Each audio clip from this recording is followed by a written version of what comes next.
کھولیے سب نے آیت پارہ نمبر 1 سورۃ البقرہ آیت نمبر 25. اعوذ باللہ من الشیطان الرجیم بسم اللہ الرحمن الرحیم وبشر الذين آمنوا وعملوا الصالحات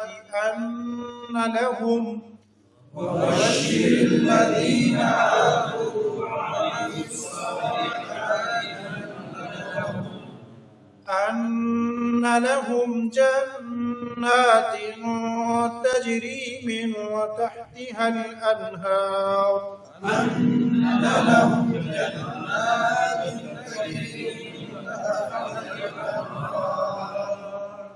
كلما رزقوا منها من ثمرة رزقا قالوا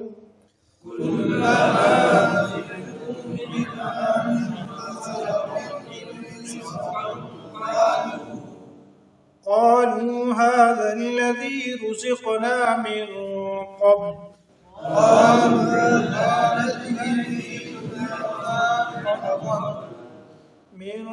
قبل وقتوا به متشابها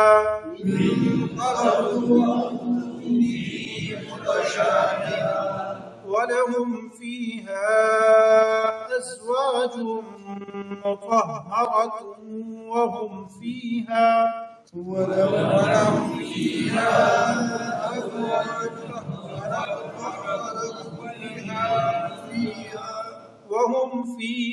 خالدون. صدق اللہ العظیم. حصہ تجوید. پچھلے سبق میں ہم نے الف پڑھا تھا. الف اس لیے پڑھا تھا کہ عموماً ہمارے ہاں حروف تہجی پڑھائے جاتے ہیں تو ان میں پہلے نمبر پر الف آتا ہے. تو یہ حروف تہجی کی جو ترتیب ہے نا صوتی ترتیب ہے، اس لیے میں نے الف کا تذکرہ کیا تھا پہلے. اگلا حرف ہے با. با کا مخرج ہونٹ ہے. علماء کی زبان میں شفتین ان کو کہتے ہیں، حروف شفویہ کہتے ہیں. بہرحال آپ کیا کہیں، ہونٹوں سے پڑھے جانے والے، ہونٹوں سے پڑھے جانے والے. یہ پڑھا جاتا ہے ہونٹ سے. با جب پڑھتے ہیں تو دونوں ہونٹ آپس میں ملیں تو با پڑھا جاتا ہے. اور اگر اس سے ملتے 3-4 مخرج ہیں لیکن ترتیب ٹوٹ جائے گی، پر سماعت فرما لیں، جب موقع آئے گا پھر کر دیں گے. فا وہ بالکل اس کے ساتھ جڑا ہوا ہے، صرف با میں ہونٹ کا خشکی والا حصہ جڑتا ہے اور فا میں تری والا حصہ جب اوپر والے دانتوں کے ساتھ لگتا ہے تو فا پڑا جاتا ہے. ٹھیک ہے جی. فا اور با، میم اور با کا ایک ہی مخرج ہے. جہاں سے با پڑھا جاتا ہے وہیں سے میم بھی پڑھا جاتا ہے. حصہ ترجمہ. وَبَشِّرِ الَّذِينَ آمَنُوا وَعَمِلُوا الصَّالِحَاتِ. کریں جی ترجمہ.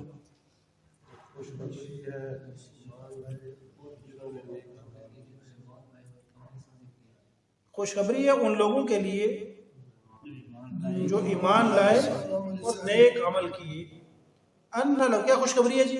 ان لہم جنات تجری من تحتها الانہار. ان کے لیے ایسی جنت ہے جس کے نیچے نہریں بہتی ہیں. کلما رزقوا منها من ثمرۃ رزقا. جب ان کو پھلوں میں سے کھانے کے لیے پھل دیے جائیں گے، قالوا هذا الذي رزقنا من قبل. تو وہ کہیں گے اس جیسے ہمیں پہلے بھی دیے گئے تھے. وَأُتُوا بِهِ مُتَشَابِهًا. اور ان کو دیے جائیں گے اس سے ملتے جلتے. وَلَهُمْ فِيهَا أَزْوَاجٌ مُطَهَّرَةٌ. ان کے لیے نیک جوڑے ہوں گے. مطہرۃ نیک پاکیزہ. وَهُمْ فِيهَا خَالِدُونَ. اور اس میں ہمیشہ ہمیشہ رہیں گے. لفظی ترجمہ. وبشر یہ بشارت سے اردو کے ساتھ کافی ملتا جلتا ہے. وبشر الذین خوشخبری کو کہتے ہیں، بشارت کو کہتے ہیں. الذین اس میں موصول ہے، وہ لوگ جو لوگ آمنو جو وعملوا الصالحات، وعملوا اس کا الگ ترجمہ کریں، وعملوا اور عمل کیے، الصالحات نیک، ان لہم بے شک ان کے لیے جنات، جنت کا لغوی معنی ہوتا ہے باغ، لیکن جو لفظ قرآن میں جنت ہے نا اس کی تعریف ہے، اس کا لفظی ترجمہ نہیں ہے، اس کی پوری تعریف ہے کہ وہ جنت کیا ہے۔ اگر صرف ترجمہ عمومی طور پر آپ اردو تراجم دیکھیں گے ان میں باغ لکھا ہوگا، لیکن وہ مزہ نہیں رہتا ہے، وہ مزہ جو جنت کا ایک مزہ ہے نا، لفظ پڑھتے ہوئے جو لذت ذہن میں ایک آتی ہے وہ باقی نہیں رہتا ہے۔ باغ تو ہمارے یہاں بھی ہوتے ہیں، ہم بھی دیکھتے ہیں، لیکن وہ ایک الگ ہی چیز ہے جس کو اللہ بیان کرنا چاہتا ہے۔ جنات، جنات ہیں، تجری بہتی ہیں، من تحتہا، تحت کہتے ہیں، یہ تو اردو میں بولتے ہیں نا تحت، فوق، یمین، شمال، یہ تو اردو میں ہم غالباً تیسری یا چوتھی جماعت میں تھے تو سکھاتے تھے باقاعدہ کہ کس طرف ہیں، سمتیں کیسے ہوتی ہیں، کس طرف ہوتی ہیں، تو یہ بولے جاتے لفظ ہیں۔ تحتہا کسے کہتے ہیں جی؟ نیچے۔ الانہار یہ جمع ہے، ہمارے ہاں اردو میں بھی بلکہ نہر کہتے ہیں، ملتا بالکل ملتا جلتا ہے۔ کلما جب رزقو رزق دیا جائے گا، منہا اس سے، من ثمرات کون سا رزق ہوگا جی؟ پھلوں میں سے، رزقاً رزق، قالو وہ کہیں گے، جنتی کہیں گے، ھذا الذی، ھذا اس میں اشارہ یہ، الذی وہ ہے، رزقنا جو ہم کو رزق دیا گیا تھا، من قبل اس سے پہلے یعنی کہ دنیا میں، وہ اتو بھی، اتو دیا جائے گا ان کو، بھی اس کے عوض، اس کے ساتھ، متشابہہ ملتا جلتا، مشابہ، ولہم اور ان کے لیے، فیہا اس جنت میں، ازواج بیویاں ہوں گی، مطہرات پاکیزہ، ولہم وہم اور وہ، فیہا اس میں، خالدون ہمیشہ ہمیشہ رہیں گے۔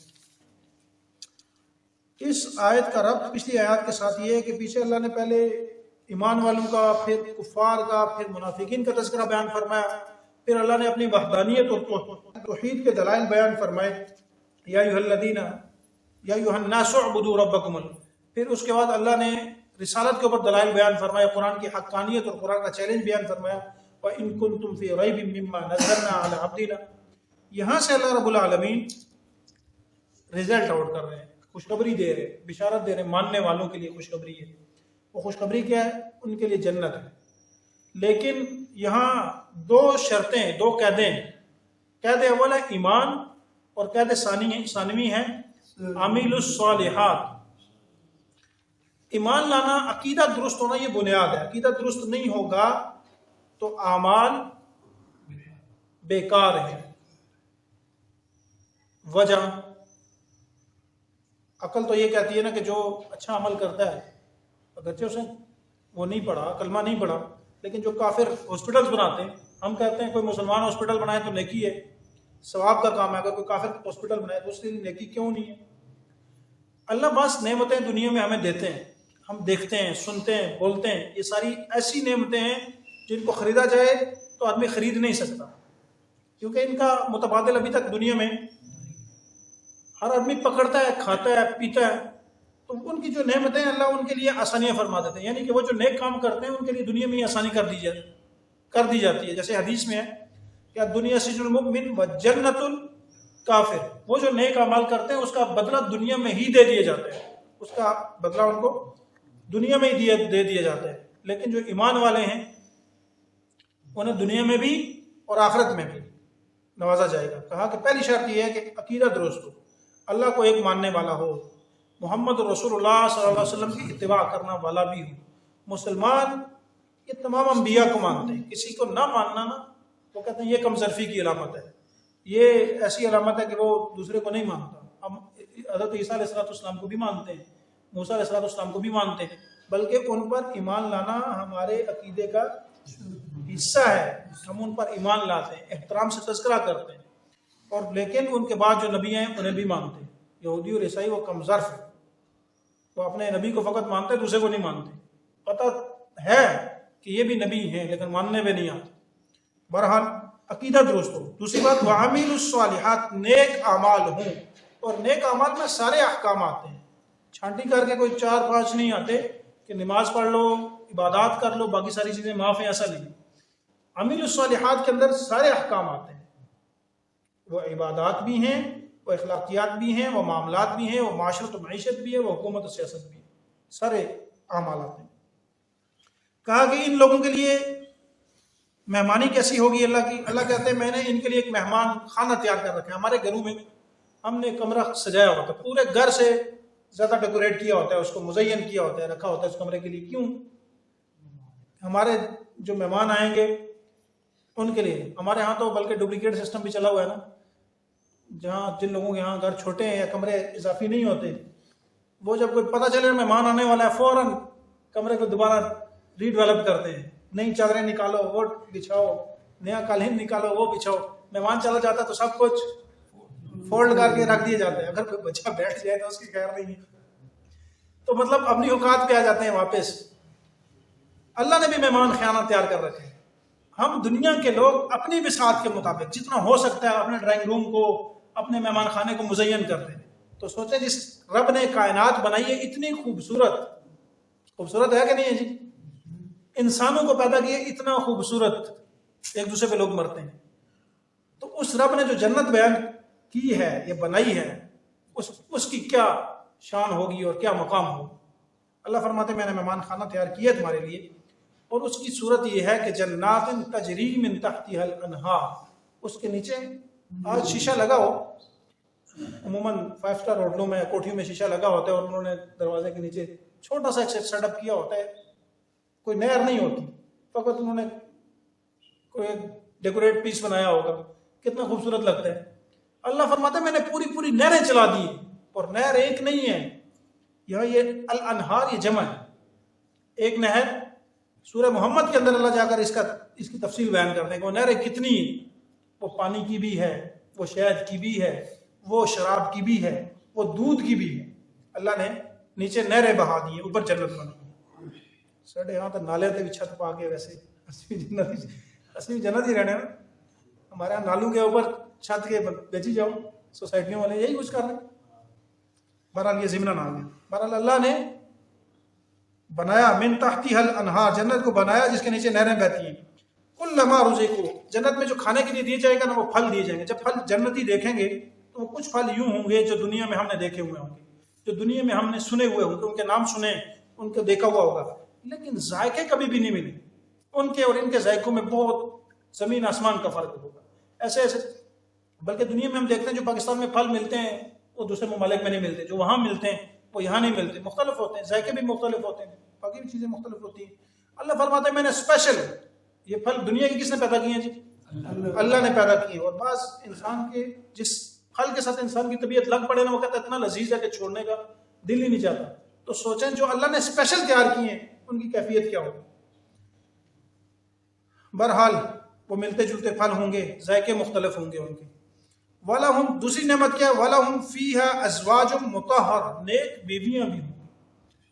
بیوی کا نیک مل جانا یہ اللہ کی بہت بڑی نعمت ہے، اس کا ادراک تو سب کو ہے۔ اور عورت کا نیک ہونا، جو دنیا میں عورت نیک ہو، شوہر کی تابعدار ہو، فرما بردار ہو، اس عورت کو اللہ نے جنت کے ساتھ گویا تشبیہ دی۔ اس عورت کو کیا دیے جی؟ جنت۔ ہمارے ہاں مردوں میں بھی بہت ساری خامیاں ہیں، لیکن ایک ایکسٹرا خامی عورتوں میں زیادہ ہے، ناشکری کی۔ مرد بھی ناشکرے ہوتے ہیں، لیکن عورتیں کچھ 2 قدم ہم سے آگے ہیں۔ کوئی بھی کام ہوگا نا تو اے اللہ یہ ایسا نہیں ہونا چاہیے تھا۔ دروازے سے شوہر اندر قدم رکھے گا نہیں، پہلے کہتے کہ یہ چیز تو میں نہیں سی آخری، کوئی اس برانڈ نے چیز میں منگوائی ہے نہیں سی۔ حالانکہ ہونا تو یہ چاہیے، وہ اندر آنے دو اس کو، وہ جب اندر آ جائے اس کو پانی پوچھا جائے، پھر کہا جائے جو آپ خرید کر لائیں بازار سے، پتہ نہیں کتنی محنت سے وہ بیچارہ خرید کے لاتا ہے، اس کے لیے کتنا اس کو پریشان ہونا پڑتا ہے۔ یہ جو آپ لے کے آئے بہت اچھی ہے، لیکن اس سے اگر وہ آ جاتی تو وہ زیادہ اچھا ہو جاتا۔ بات وہی ہے، سمجھانے کا انداز بھی وہی ہے، لیکن وہ دروازے پہ ہی لٹنا ڈال لینا، اس سے کیا ہوتا ہے، اس مرد کی بھی طبیعت ادھر ہی خراب، عورت کی بھی ادھر بھی خراب، پورے گھر کا ماحول۔ کل میں دیکھا، کل کی بات ہے یہ، میں آ رہا تھا تو یہاں شگرے والی جو چڑھائی ہے نا، اس میں ایک عورت گاڑی کو دھکا لگا رہی تھی، 4 بچے چھوٹے چھوٹے، ایک عورت، وہ لگے ہوئے۔ خیر میں رکا، 2-3 اور رکے ہوئے تھے، تو مرد شروع ہو گئے، لیکن پہلے وہ عورت دھکا لگا رہی تھی. تو میں نے کہا کتنی بڑی عقل مند ہے، اگر وہ عورت ہماری نوجوان روٹین کی، پرانی عورتیں پھر تھوڑا سا خیال کر جاتی، جو روٹین کی نوجوان ہے نا ان کی طرح ہوتی تو اس سے 5-10 گالی نکالنی تھی.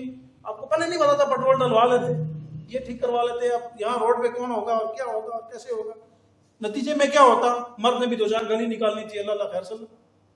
لیکن وہ مرد میں نے دیکھا خود حشاش طبیعت گاڑی میں موجود تھا، اللہ پریشانی میں تھا، لیکن اس کے باوجود بھی طبیعت کیا تھی، کیونکہ اس کی گھر والی اس کے دماغی طور پر ساتھ تھی، جسمانی طور تو تھی اس کے ساتھ ہی تھی، لیکن ذہنی طور پر بھی اس کے ساتھ تھی، تو اس کی وجہ سے مرد کو سکون ملا ہوا، وہ سکون میں تھا. تو لہٰذا ناشکری جو ہے نا، یہ ایک ایسی چیز ہے کہ جو دنیا کے سکون کو بھی برباد کر دیتی ہے، آخرت کو تو سب سے بہتر کیا ہے جی، مثلا حسن بھائی نے کام کرنا ہے نا ابھی، تو یہ ان کی مجبوری ہے، راضی ہو کے کریں گے تو کیا ہوگا، ثواب ملنے کو چھوڑ دیں، ثواب ملنے سے ہٹ کے کیا ہوگا، دلی پریشانی نہیں ہوگی، ذہنی تجسس نہیں رہے گا، دماغی پریشانی نہیں رہے گی، سکون ہوگا، خوش ہوں گے، مطمئن ہو کے کام کریں گے. اسے کہتے ہیں رضا فی القضاء، اللہ کی رضا میں راضی ہو جائیں. تو اگر ہم سارے اللہ کی رضا میں راضی ہو جائیں، عورتیں اللہ کی رضا میں راضی ہو جائیں، تو اس سے گھر خوبصورت بنتے ہیں، گھروں میں سکون آتا ہے. تو یہ ناشکری کرنا، چھوٹی چھوٹی باتوں کو بار بار بولنا، یہ گھر کے ماحول کو خراب کرتا ہے. بہرحال اللہ فرماتے ہیں میں مطہر بیویاں دوں گا، ان میں یہ دنیا والی گندگی نہیں ہوگی. ایک تو خوراک کی گندگی، دوسرا حسد، بغض اور اخلاقی گندگی نہیں ہوگی. دنیا کے سارے مردوں کو اپنی بیویوں کے چھوڑ کرنا ساری عورتیں پسند ہیں. دنیا کے مردوں کو اپنی بیویاں چھوڑ کر ساری عورتیں پسند ہیں. اس کی ایک بنیادی وجہ یہ ہے کہ عورت اپنے شوہر کی لک آفٹر ایسے نہیں کرتی جیسے دوسری نظر آتی ہے، وہ وہی ماسی بنی ہوئی ہوگی. عورت کا حق یہ ہے کہ مرد جانے لگے تو اس کو دروازے پہ آ کے رخصت کرے، کچھ بھی کر رہی ہے اس کو چھوڑ دے. جب مرد آنے لگے تو گیٹ پہ اس کا ویلکم کرے، اور اچھے لباس میں، وہی گندا پندا لباس نہیں ہو. اسے پتا ہو کہ میرے خاوند کا آنے کا وقت ہو گیا، اس سے پہلے اپنے کاموں کو نمٹا لے، یا اس کے کچھ دیر بعد نمٹا لے، وہ وقت کم از کم چھوڑ دے. ایسے ہی عورتوں کا بھی یہی معاملہ ہے، جیسے مردوں کا ہے نا، سیم عورتوں کا بھی یہی مسئلہ ہے. دنیا کی عورتوں کو اپنے مردوں کے علاوہ سارے مرد اچھے لگتے ہیں، سمجھتے ہیں کہ سارے ہمارے بڑے خیر خواہ ہیں، حالانکہ ہوتے نہیں، دکھلاوا تو کرتے ہیں. وہ یہ دکھلاوا 5 منٹ کا ہوتا ہے، لیکن میاں بیوی نے ہمیشہ ساتھ رہنا ہوتا ہے. تو بہرحال اللہ فرماتا ہے کہ میں بیویاں دوں گا پاکیزہ، جن کی نہ تو جسمانی نجاست ہوگی، نہ اخلاقی نجاست ہوگی، نہ بغض و دل کی نجاست ہوگی، ہر نجاست سے پاک ہوں گے، مطہر ہوں گی. اور جنت کی گویا کہ ایک خاص صفت ہے. اللہ جنت میں جہاں دنیا کی جنت کی حوریں دیں گے، وہاں جنت دنیا کی بیویاں بھی دیں گے، اور جنت کی حوروں پر سردار یہی ہو. لیکن یہ اتنی عالی شان، اللہ ان کو اخلاق دے گا، اللہ ان کو سیرت دے گا، اللہ ان کو جوانی دے گا. وہ ایک صحابی نے مذاق کیا نا، کوئی بوڑھا جنت میں نہیں جائے گا. تو مزید بات ہوئی کہ بوڑھے جنت میں کیوں نہیں جائیں گے، تو کہا سارے جوان ہو کے جائیں گے. تو وہاں یہی عورتیں، اللہ ان کو جوانی بھی دے گا، ان بروں سے زیادہ حسن بھی دے گا. تو بہر اللہ فرماتا ہے کہ میں ان کو نیک بیویاں بھی دوں گا. فیہا خالدون، دنیا میں ہم رہتے ہیں، خدشہ ہے، پتہ نہیں یہ سانس نیچے گیا ہے، اوپر آئے گا یا نہیں آئے گا. ہم مسجد میں بیٹھے، نہ معلوم ہم مسجد سے باہر جا پائیں گے یا نہیں جا پائیں گے، اس کا کوئی پتہ نہیں ہے. لیکن اللہ گارنٹی دے رہے ہیں، کہتے ہیں کہ میں تمہیں گارنٹی دیتا ہوں کہ جنت سے تمہیں نہ تو کہیں باہر نکلنے کا خدشہ ہے، نہ موت کا خدشہ ہے. ہمیشہ تم نے جنت میں رہنا، اور جو تم چاہو گے وہ تمہیں وہاں ملے گا. اللہ تعالیٰ سے دعا ہے کہ اللہ ہمیں بھی اس جنت میں ایسا ہی ماحول نصیب فرمائے، ایسا ہی مل جلنا نصیب فرمائے. سبحانک اللہم و بحمدک، نشہد ان لا الہ